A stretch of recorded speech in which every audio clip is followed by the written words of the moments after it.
आपका नाम याकूब और कुनियत अबू यूसुफ है। आपके वालिद का नाम इब्राहिम है। इस बात पर तमाम मौर्रखीन का इत्तेफाक है कि आपका ताल्लुक मदीना के अंसारी ख़ानदान से है।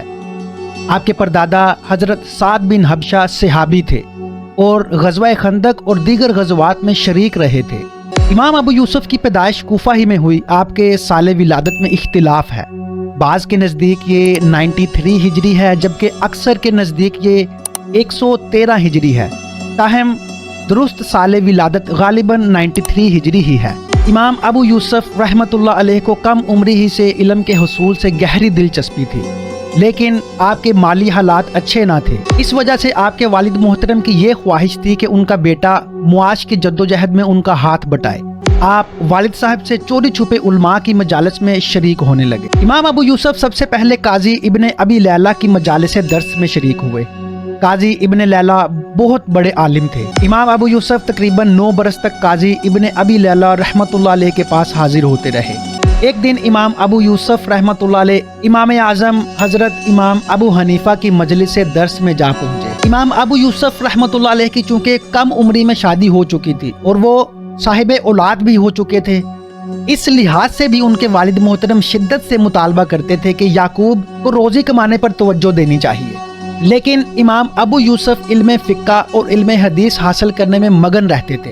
इमाम अबू यूसुफ को इमाम अबू हनीफा से बेहद मोहब्बत थी और इमाम अबू हनीफा भी आपको बेइंतहा महबूब रखते थे। आपने इमाम अबू हनीफा से कितने बरस तक तालीम हासिल की, इस बारे में मौर्रखीन के माबैन इख्तिलाफ है। ताहम ये मुद्दत कम से कम 9 बरस है। आपने 100 से ज़ायद बड़े उलमाए कराम और फुक़हाए कराम से इल्म हासिल किया। इमाम अबू यूसुफ कुरान करीम के हाफिज थे। इमाम अबू यूसुफ ना सिर्फ कुरान पाक के हाफिज थे, बल्कि कुरान करीम के मानी और मफाहीम से गहरी वाकफियत रखते थे। चुनाचे आपने जहाँ कहीं किसी फ़िक़ही मसले पर बहस फरमाई है, वहाँ कुरान करीम की आयात को बतौर हवाला पेश करके उनसे इस्तिंबात फरमाया है और अपने अहद के अमली मसाइल को कुरान पाक में दिए गए अशारों की मदद से हल किया है। इमाम अबू यूसुफ अपनी ज़िंदगी के आखिरी लम्हात तक तालीम और तदरीस में मशगूल रहे। 166 हिजरी में आपको काजी के मनसब पर मामूर कर दिया गया। तकरीबन 17 बरस तक आप महकमा इंसाफ की नाजुक जिम्मेदारियों से मुताल्लिक रहे। उस दौरान आप बहुत मसरूफ रहते थे, लेकिन इसके बावजूद रात में दरस के लिए कुछ वक़्त निकाल लेते थे। इमाम अबू यूसुफ के तलामज़ा की फहरिस्त बहुत तवील है। आपके शागिर्दों में फ़िक़्ह के मशहूर इमाम हज़रत अहमद बिन हम्बल भी शामिल है। इमाम अबू यूसुफ जब मदीना मुनव्वरा तशरीफ़ ले गए थे तो आपकी मुलाकात इमाम मालिक बिन अनस से भी हुई थी। इमाम अबू यूसुफ उसातिज़ा और आलिमों का बहुत एहतराम फरमाते थे। इमाम अबू यूसुफ ने 3 अब्बासी खुलफा के दौर में काजी की हैसियत से फ़राइज़ अंजाम दिए। महदी ने उन्हें बगदाद के मशरकी हिस्से का काजी मुकर्रर किया था। खलीफा हादी के अहद में उन्हें पूरे बगदाद का काजी बना दिया गया और हारून रशीद के दौर में उन्हें काज़ीउल क़ज़ा मुकर्रर कर दिया गया, यानी वो पूरी मुमलिकत के वज़ीर अदल व कानून थे। मशरिक से मगरिब तक तमाम इस्लामी रियासतों में उनके हुक्म के बगैर काजी के मनसब पर किसी का तकर्रुर नहीं किया जा सकता था। खलीफा हारून रशीद इमाम अबू यूसुफ का बेहद एहतराम करते थे और उनकी आमद पर कोई रोक टोक नहीं थी। इमाम अबू यूसुफ ने बतौर काजी हमेशा इंसाफ का परचम सरबुलंद रखा और इस सिलसिले में खलीफा, वुज़रा या हुकूमत के बाअसर अफराद का कभी लिहाज न किया। इमाम अबू यूसुफ ने अपनी उम्र का इब्तदाई हिस्सा बड़ी तंग दस्ती में गुजारा, लेकिन आप हमेशा अपने रब के शुक्रगुजार रहे। बाद में जब आप काज़ीउल क़ज़ा हो गए तो आपके हालात तब्दील हो गए। दौलत की फरावानी हो गई, लेकिन आपका तर्ज बूदोबाश सादा ही रहा। आपने अपने घर के दरवाजे सबके लिए खुले रखे, किसी दरबान को रोक टोक के लिए ना बिठाया। इमाम साहब बहुत फयाज और करीमुन नफ्स इंसान थे। इस दुनिया से रुखसत होने से कबल उन्होंने वसीयत की कि उनके माल में से 1-1 लाख दिरहम मक्का मुकरमा, मदीना मुनव्वरा, कूफा और बगदाद के मुस्तहकीन में तकसीम कर दिए जाएं।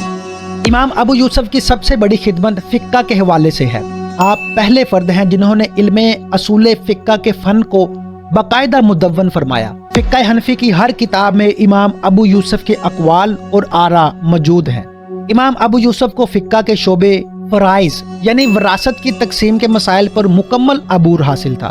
आप तारीख़, सीरत, अदब, नहू और अयाम अरब से भी वाकिफ़ थे। इमाम अबू यूसुफ ने बड़ी तादाद में किताबें तसनीफ़ फरमाई। आपकी एक किताब अमाली इमाम अबू यूसुफ 300 जिल्दों पर मुश्तमिल थी।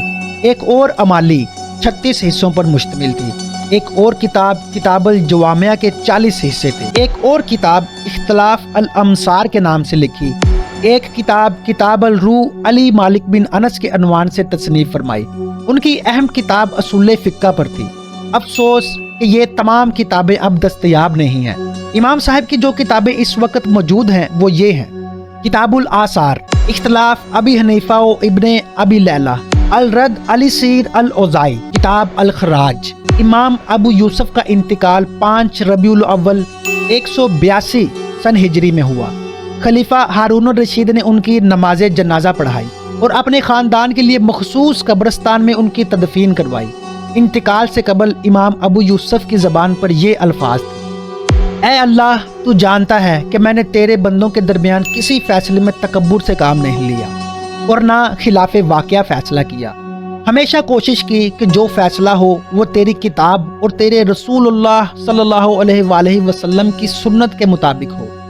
جب کسی مسئلے میں مشکل پیش آئی تو میں امام ابو حنیفہ کو واسطہ بناتا تھا۔ جہاں تک مجھے معلوم ہے کہ امام ابو حنیفہ تیرے احکام کو خوب سمجھتے تھے اور جان بوجھ کر حق کے دائرے سے کبھی باہر نہ جاتے تھے۔ اے اللہ، تو جانتا ہے کہ میں ہمیشہ پاک دامن رہا اور میں نے کبھی ایک درہم بھی جان بوجھ کر حرام کا نہیں کھایا۔ واللہ تعالی عالم ورسولہ عالم۔